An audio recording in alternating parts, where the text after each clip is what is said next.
Some moments last only a few seconds. A breath, a blink, a single movement that nobody expects. And yet, those few seconds are sometimes powerful enough to travel across the whole world, jumping from one phone screen to another, until millions of strangers are wiping their eyes and asking the same question. What just happened there? This is one of those moments. It happened on an ordinary afternoon, in front of an ordinary crowd, outside a palace where nothing was supposed to be ordinary at all. There was a little girl who was not supposed to matter to anyone important that day. There was a guard who was trained above everything else to never move and never react. And there was a camera, held by a tired tourist who almost did not press record. But she did press record. And because of that, the world saw something that the King's Guard is never, ever supposed to do. Stay with this story until the end, because what looks like a sweet little accident at the start hides a secret that nobody in that crowd could have guessed. By the time you understand why that guard did what he did, you will look at the whole moment in a completely different way. Let's go back to the beginning, to the morning before any of it happened. The city of Aldermere woke slowly that morning, the way old cities do. Fog sat low over the river, soft and gray, and the bells of the cathedral counted out the hour while shopkeepers rolled up their shutters and street sweepers pushed the night's leaves into neat little piles.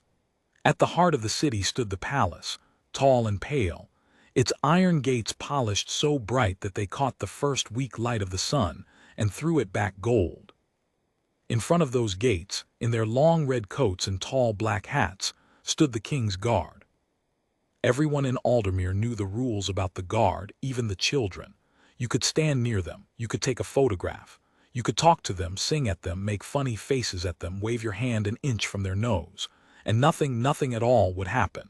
The men of the King's Guard were trained to stand as still as carved stone. They did not smile. They did not turn their heads. They did not even seem to breathe. To the tourists who came from far away, they almost did not look like real men. They looked like part of the building, like statues that had been placed there 100 years ago and forgotten. But they were real men. That was the part most people forgot. One of them was a young soldier named Tomas. He was 26 years old, tall and lean, with a face that had learned how to give nothing away. He had stood at that gate for 2 years now, through summer heat that made the inside of his coat feel like an oven, through winter mornings so cold that his fingers ached around his rifle. He had heard every joke a tourist could think of. He had been photographed 10,000 times. Children had pulled faces at him. Grown men had tried to make him laugh on a dare. Once a bird had landed on his hat and sat there for an entire hour, and Tomas had not so much as twitched. That was the discipline of the guard, and Tomas wore it like a second skin. When he put on the red coat in the morning, he stopped being Tomas. He became something else, a symbol, a tradition, a piece of the kingdom that did not bend and did not break. His mother used to tease him about it. "You stand like a lamp post all day," she would say, "and they pay you for it." And Tomas would smile, but only at home, only with her, because at the gate there were no smiles. That morning began like every other. The changing of the guard happened at 10 o'clock, sharp and precise, boots striking the stone in perfect time, the old shift marching away and the new shift sliding into place. Tomas took his position at the eastern gate, the one closest to the wide public square where the crowds gathered. He set his feet. He squared his shoulders. He fixed his eyes on a point far away, on nothing at all, the way he had been taught. And then he waited, the way he always waited, for the long, slow hours to pass. The crowd began to build around mid-morning. They always did. First came the early tourists with their cameras and their guidebooks, pointing and whispering. Then came the families, the parents holding small hands, lifting little ones onto their shoulders for a better view. By noon there was a thick ring of people pressed against the low rope barrier, 100 different languages floating in the air, the constant soft click of 100 phones. Tomas saw all of it without seeming to see any of it. That was a trick the older guards taught the younger ones. You let the world become a blur. You let the faces melt together. You did not pick out any single person, because the moment you noticed a person, you started to feel something, and feeling something was the enemy of standing still. But that afternoon, against all of his training, Tomas noticed a person. She was small, very small, perhaps 6 years old, perhaps 7. She had dark curls that her mother had clearly tried and failed to tame, and she wore a yellow coat that was a little too big for her, the sleeves rolled up at the wrists. She was standing near the rope with a woman who looked tired in the way that mothers sometimes look tired, a deep tiredness that has nothing to do with sleep. The woman held the girl's hand, but loosely, and her eyes kept drifting away to somewhere far off, somewhere that was not the palace and was not the square and was not even really there. The little girl was not looking at the palace either. She was looking at Tomas. She was looking at him the way no tourist ever looked at him. The tourists looked at the coat, the hat, the rifle, the spectacle. They looked at the idea of a guard. But this child was looking at his face. She was studying it, frowning a little, her head tipped to one side as though she were trying to remember something, or trying to solve a small and serious puzzle that only she could see. Tomas kept his eyes fixed on his faraway point. He did not look down at her. He could not. But out of the very corner of his vision, at the edge of where he was allowed to see, he was aware of her, and he could not understand why his chest had tightened the way it had. The afternoon wore on. The sun climbed and then began its slow fall toward the rooftops. The crowd shifted and changed, people drifting away and new people taking their places.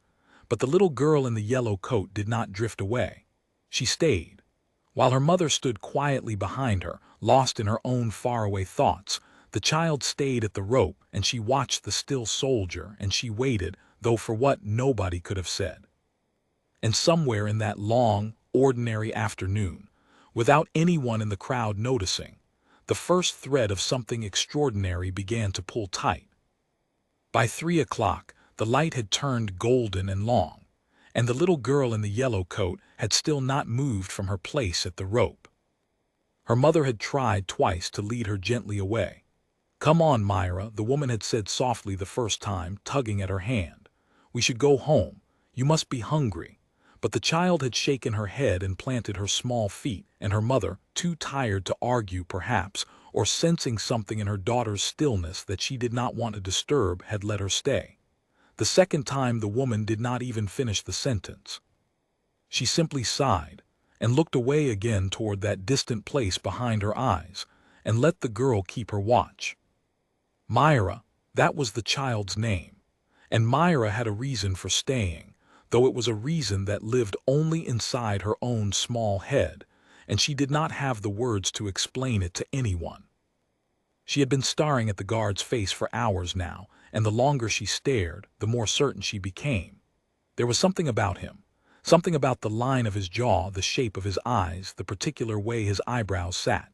It tugged at her.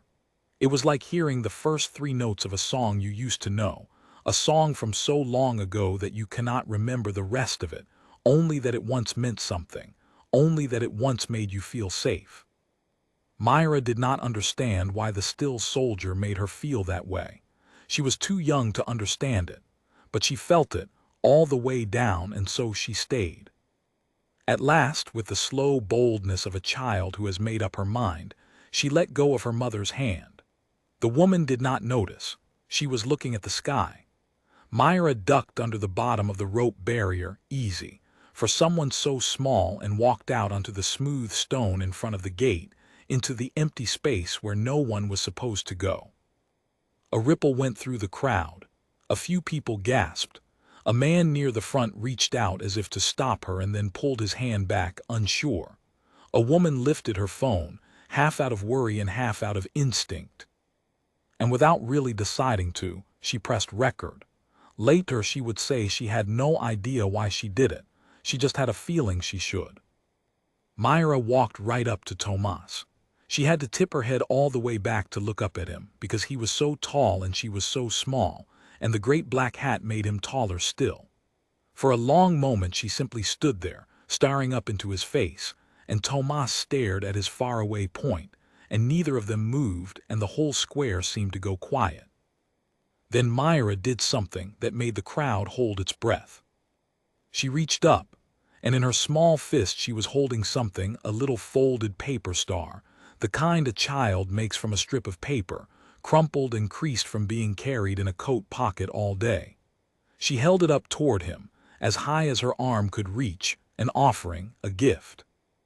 "This is for you," she said. Her voice was small but very clear in the quiet. "My daddy used to make these. He stood like you. He wore a red coat too, but he didn't come home."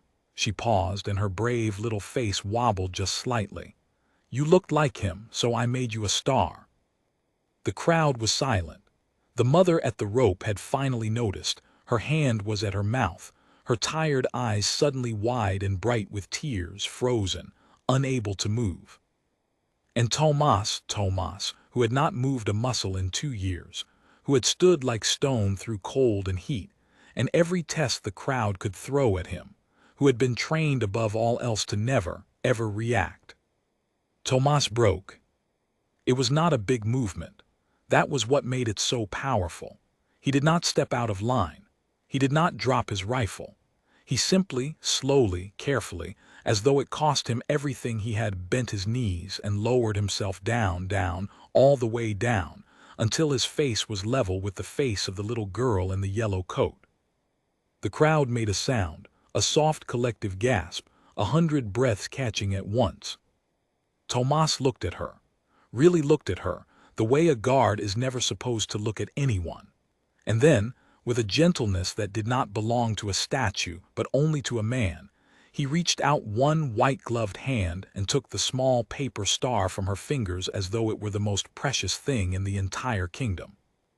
"Thank you," he said. His voice was rough and very low, and it shook just a little at the edges. "I'll keep it, I promise." Myra looked at him with enormous serious eyes. And then, slowly, a smile spread across her face, a real smile, a child's wholehearted smile, and she threw her small arms around his neck and hugged him. For 1 heartbeat, 2, 3, Tomas did not know what to do. His training screamed at him to be still. But the man inside the uniform was stronger than the training, just for that moment, and his free hand came up and rested very gently on the little girl's back. A dozen phones were recording now. 100 people were watching with their hands pressed to their hearts. The tired mother at the rope was crying openly, the sound of it small and broken and somehow full of relief, as though something that had been locked tight inside her for a very long time had finally come loose. And in the middle of it all knelt a soldier in a red coat, holding a paper star, with a little girl's arms wrapped around his neck. A perfect picture of the one thing the KingsGuard was never supposed to show the world. That it was made of people, that underneath all the stone and the silence there was a beating human heart. The woman with the phone kept recording. She did not know yet what she had captured. She did not know that within 2 days the whole world would be watching this exact moment, over and over, millions and millions of times. She only knew that she was crying, and that she could not stop, and that she had just seen something she would never forget for as long as she lived. The video appeared online that same night, and by the next morning it had begun to spread the way a fire spreads through dry grass, fast, and then faster still, until it seemed to be everywhere at once. The woman who had filmed it, a schoolteacher named Anna who had come to Aldermere on holiday, had posted it without any expectations. She wrote only a short line beneath it. "I don't know the full story behind this, but it broke my heart in the best way." Then she had gone to bed. When she woke up, the video had been watched 2 million times. By that evening, it was 30 million. By the end of the week, it was past 200 million, and it was still climbing. People could not stop sharing it. They watched the little girl in the yellow coat hold up her paper star. They heard her clear small voice say the words about her daddy, the red coat, the not coming home. They watched the tall guard break every rule he had ever been given and sink slowly down to her level. And then they watched the hug, and almost every single one of them felt the exact same thing, a sudden ache in the chest, a sting behind the eyes, a feeling too big to put into words. The comments poured in from every corner of the earth. in every language. People wrote that they had not cried like this in years. Soldiers wrote that they understood exactly what that moment meant. Parents wrote that they were holding their own children a little tighter. Strangers who had never met and never would met in the comments and told each other that maybe the world was not so cold after all. But the question underneath all of it, the question that everyone was asking, was the one Anna had not been able to answer. Who were they? Who was the little girl? Who was the soldier? And what was the real story behind a moment that felt so heavy with meaning, as though it were the ending of something much longer that no one had been allowed to see? It did not take long for the answer to come out, because the truth of it was almost too perfect to be believed. And when it came, it made the whole thing even harder to bear. The little girl's name was Mira. She was 7 years old, and her father, the man who had made paper stars, the man who had worn a red coat, the man who had not come home, had been a soldier of the KingsGuard himself. His name had been Daniel. He had stood at the very same palace gates, years before, in the very same uniform. He had been known among the other guards as a quiet, steady, kind-hearted man, the sort who would cover another soldier's shift without being asked and never mention it again.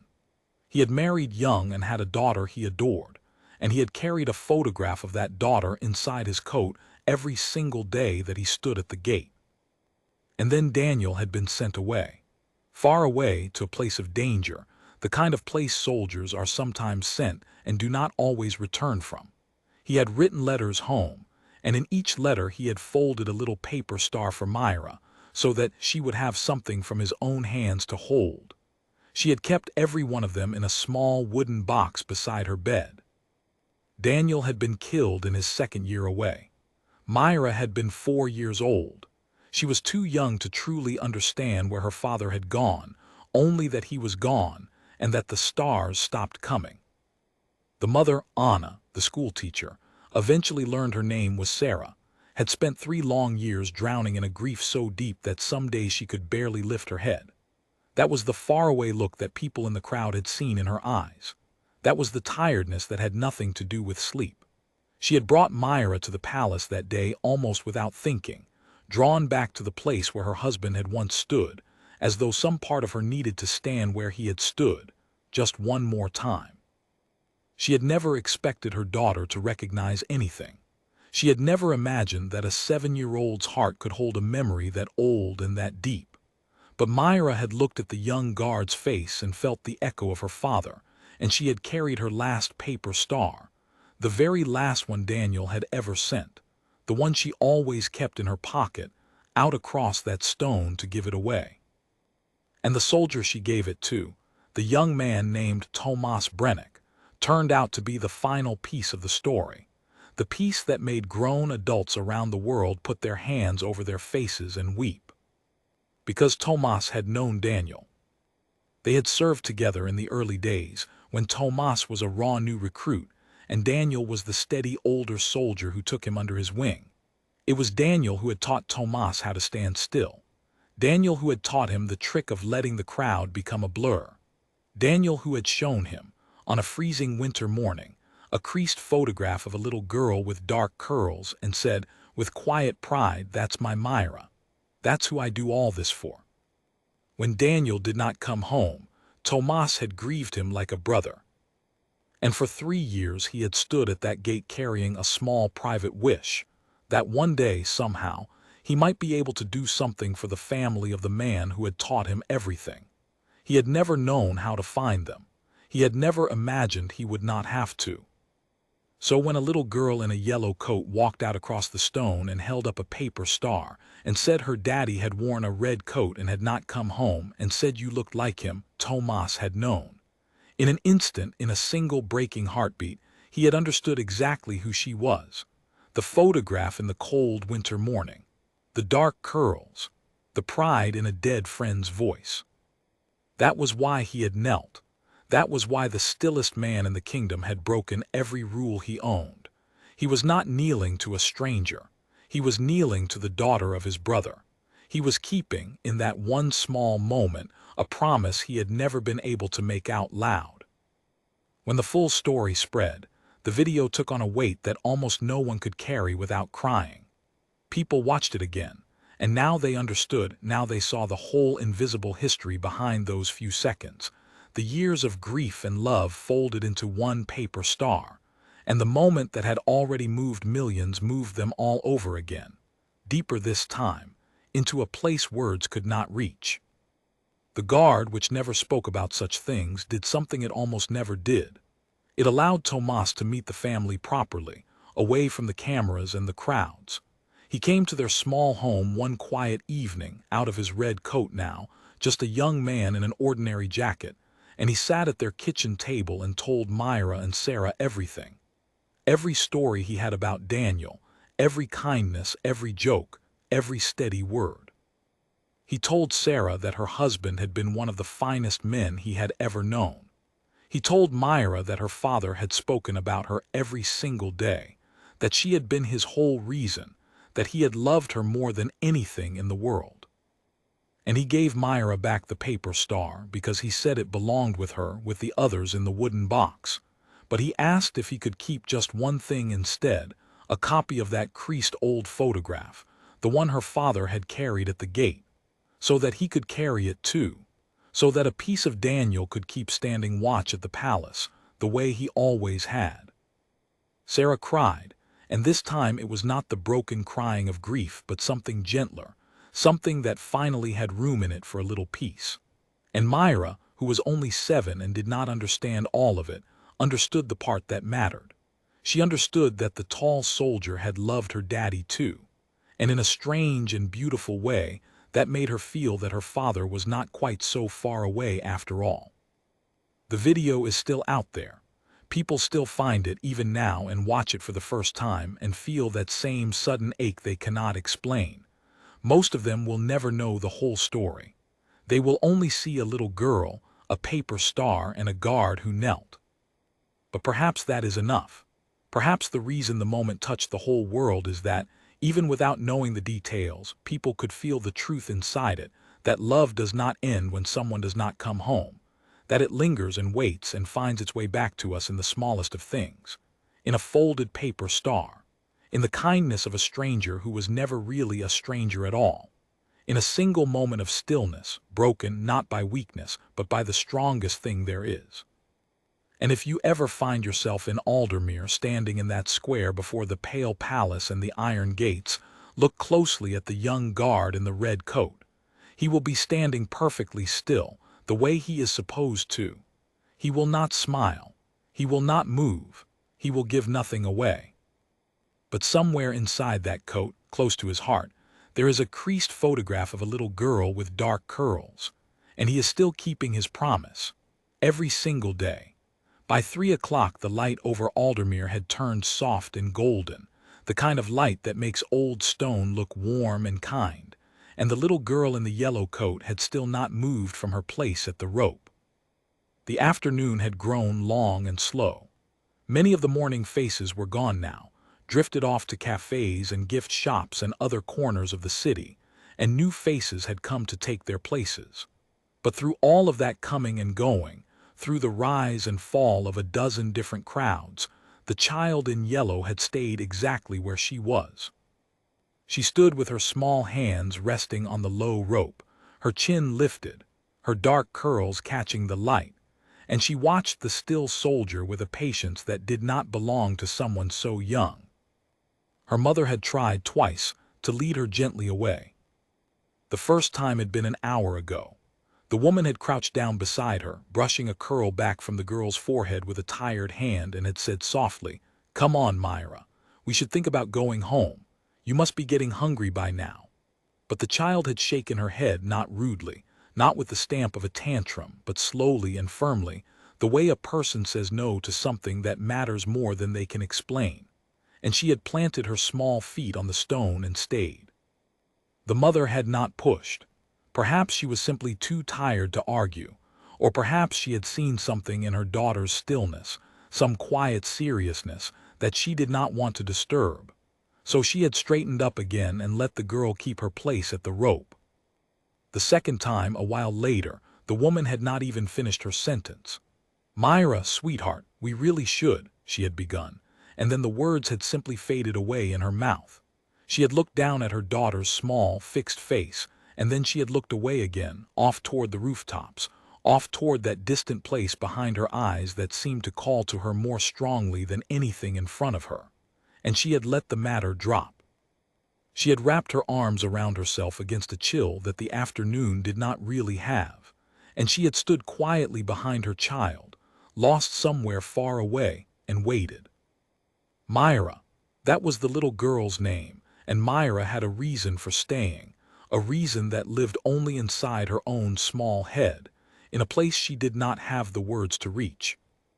She had been looking at the guard's face for a very long time now, far longer than any other child in the crowd had managed, and the longer she looked, the stronger the strange feeling inside her grew. There was something about him. She could not have said what it was. It was not his coat, though the coat was very red and very fine. It was not his tall black hat or the way he stood so perfectly still, like a toy soldier that had been wound up and then frozen.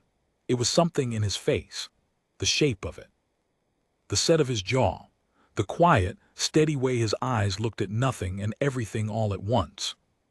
It tugged at her, that face.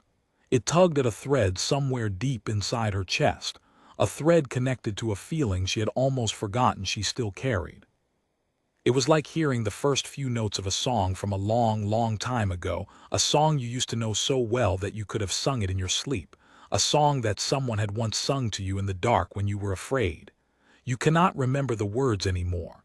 You cannot even remember the tune, but you remember, somewhere underneath everything, the way it made you feel. Safe, held, loved. That was the feeling the guard's face stirred in Myra, and she did not understand it, but she felt it, all the way down to her small shoes. She had been 3 years old, almost 4, the last time she had felt that exact feeling. She did not know that. She could not have counted the years or named the reason. The memory was buried too deep for that, folded away in a part of her heart that her thinking mind could not reach. But the feeling itself had survived, the way the deepest feelings do, and now it had woken up, and it was pulling her toward the man in the red coat with a force she could not resist. So she stayed, and she watched, and inside her too big yellow coat, her small fingers found the thing she had been carrying in her pocket all day, and they closed around it gently, protectively, the way you hold something that is the most important thing you own. The crowd around her thinned and thickened, breathed in and breathed out. Somewhere a street musician was playing a slow tune on a violin, and the sound of it drifted across the square, sweet and a little sad. Pigeons strutted along the edge of the stone, pecking at crumbs. A vendor called out the price of roasted nuts. Children laughed and tugged at their parents and pointed at the tall guards and made their faces and grew bored and were led away. The ordinary life of an ordinary afternoon went on and on. And through all of it the soldier stood still. His name was Tomas, though no one in that crowd knew it, and he stood at his post the way he had stood at it 1,000 times before, his eyes fixed on a far-off point above the heads of the people, his body as motionless as carved stone. This was the discipline of the guard, the discipline he had spent 2 long years perfecting. You let the world become a blur. You let the faces melt together until they were not faces at all, just color and movement, a moving wall of strangers that meant nothing and asked nothing of you. You did not pick out any single person from the crowd, because the moment you noticed a person, truly noticed them, you began to feel something, and feeling something was the enemy of standing still. But that afternoon, against everything his training had taught him, Tomas had noticed a person. He had noticed her hours ago, though he had tried not to. The small girl in the yellow coat, standing at the rope, looking up at him. At first he had let her become part of the blur, the way he was supposed to. Children stared at the guard all the time. It meant nothing. He had stared down 10,000 staring children without so much as a flicker. But this one was different, and he could not understand why. It was the way she looked at him. The other children, the other tourists, they all looked at the same thing, the coat, the hat, the rifle, the spectacle of it. They looked at the idea of a guard, the picture postcard image, the thing they had come to photograph. But this little girl was not looking at the idea. She was looking at him, at his face. She studied it with a small, serious frown, her head tipped slightly to one side, as though she were trying to remember something just out of reach, or trying to solve a quiet and very important puzzle that only she could see. And every time Tomas became aware of her at the edge of his vision, his chest did something it was not supposed to do. It tightened.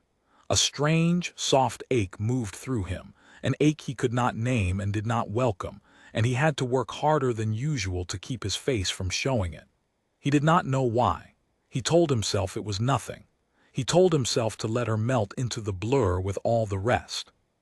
But she would not melt. Hour after hour she stayed, and the ache in his chest did not fade. If anything, as the golden light grew longer and the afternoon wore down toward evening, it grew. Then, at last, the little girl did something that no one had expected. She let go of her mother's hand. The woman did not notice. She was looking at the sky, far away in her own thoughts. Her fingers simply opened, loose and unaware, and the small hand slipped out of hers as quietly as water slipping between stones. For a moment Mira just stood there free, her own two hands now at her sides, and she looked up at the tall guard one more time, gathering something inside herself, courage perhaps, or just the slow certainty of a child who has finally made up her mind. Then she ducked under the rope. It was easy for someone so small. The barrier was meant to stop grown people, not a 7-year-old who could simply bend at the waist and slip beneath it. One moment she was on the crowd's side of the rope, safe in the press of strangers, and the next she was out on the wide, smooth stone in front of the gate, in the empty space where no one was supposed to go, alone. A ripple moved through the crowd. It was not loud, but it was sharp, the kind of quick collective intake of breath that runs through a group of people when something unexpected happens. A few near the front gasped. A man reached out an arm as if to catch her, to pull her back to safety, and then he stopped himself, his hand hanging in the air, unsure whether he had the right. A woman lifted her phone, half out of worry, half out of some instinct she could not explain, and without really deciding to do it, she pressed record. Later she would say she had no idea what had made her do it. She had simply felt all at once that she should not look away.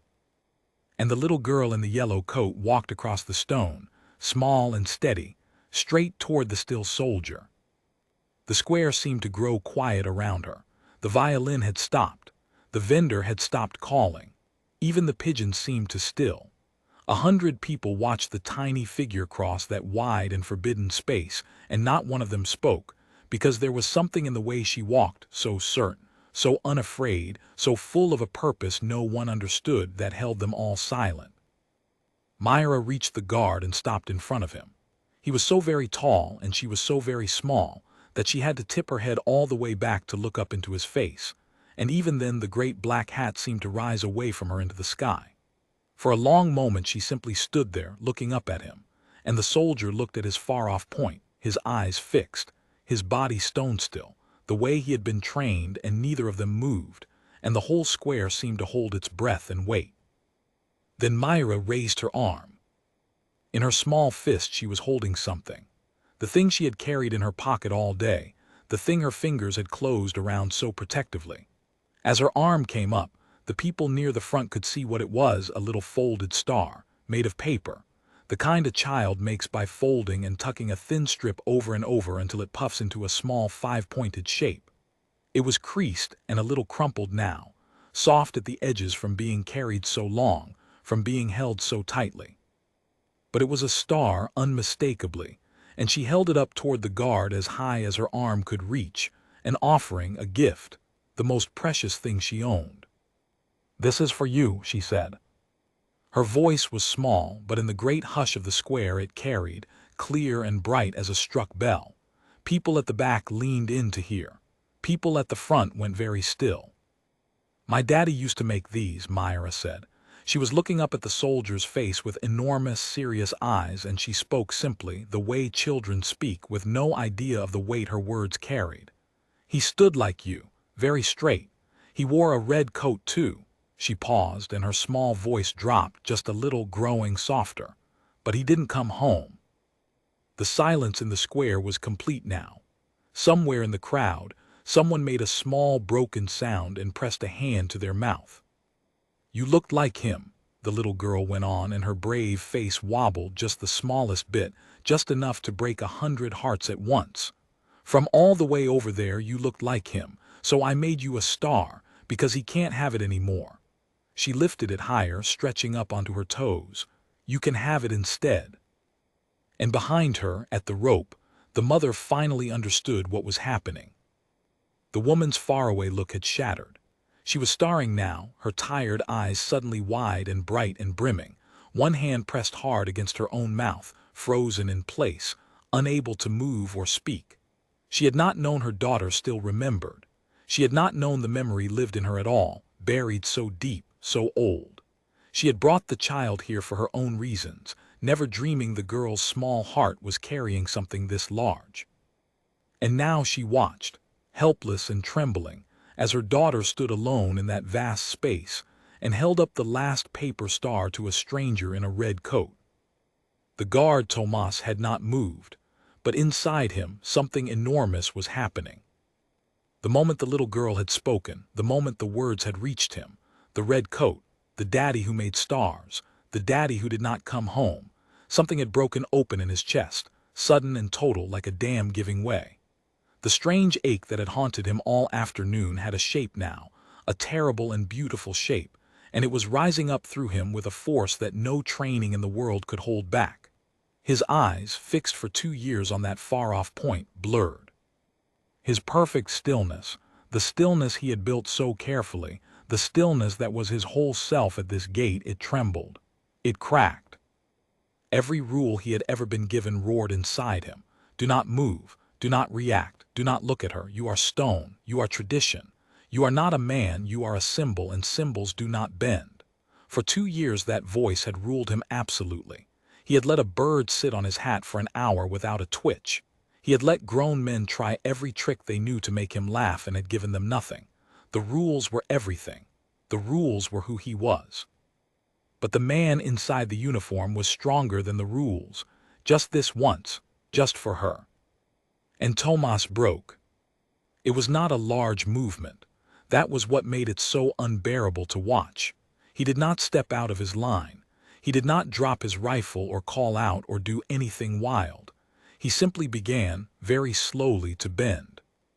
His knees lowered, his tall, straight body, which had not yielded an inch in 2 long years, began to fold down, carefully and deliberately, as though every inch of it cost him something he could barely afford to give.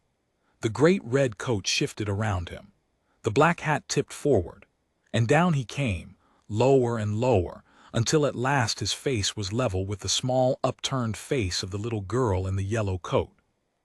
The crowd made a sound, a soft, broken, collective gasp, 100 breaths catching all at once, a sound like the whole square inhaling together.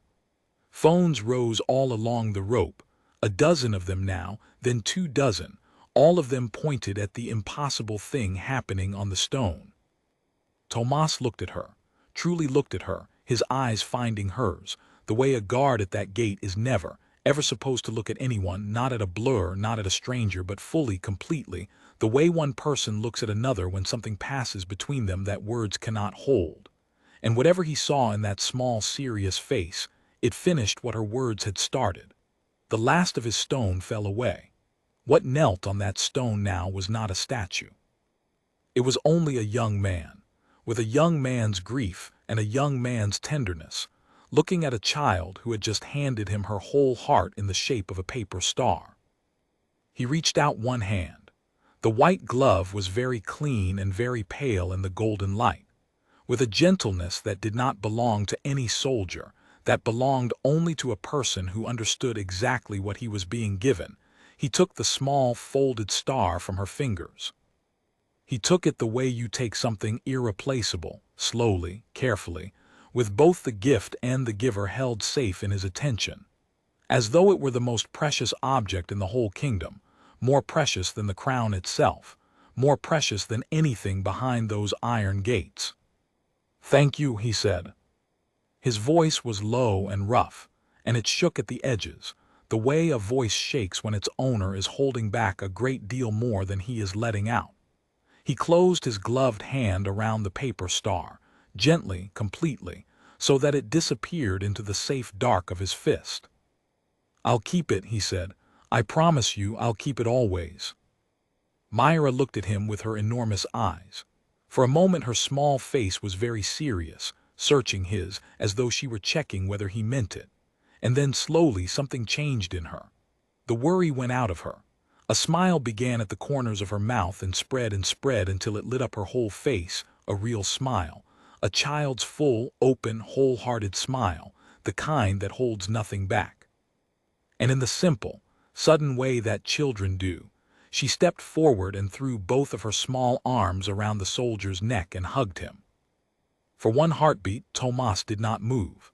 For a second, two, three, his training made one last desperate stand inside him, screaming at him to be still, to not return it, to remember what he was. But it was already too late for all of that. His free hand, the one not curled around the star, came up slowly from his side, and it settled very gently against the little girl's back. He held her. Just for that moment, he held her, and his head bowed forward over her dark curls and his eyes closed. All along the rope, the phones recorded. 100 strangers watched with their hands pressed to their hearts. Some had tears running freely down their faces and did not bother to wipe them away. A man who had come to the square only to pass an idle hour stood with his jaw tight and his eyes shining. An old woman murmured something soft under her breath that might have been a prayer. The mother at the rope was crying openly now, no longer trying to hide it, the sound of it small and broken and somehow full of a deep, aching relief, as though something that had been locked tight inside her for 3 long years had finally, at last, come loose and begun to flow.